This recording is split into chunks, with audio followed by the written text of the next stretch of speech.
Alright, here's version 1.3.4 of my fuse wire welder attachment. It's the vents in the front there. You can see the wires inside.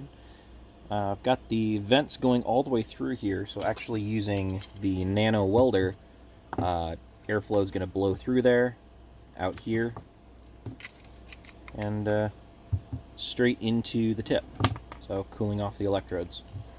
But I'm going to do a test of 26 AWG tinned copper wire. I'm pretty confident this is going to do it, but we'll see. Here goes.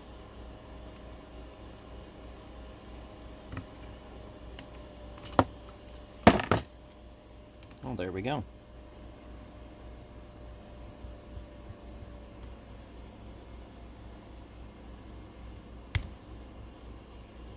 Broke the wire off.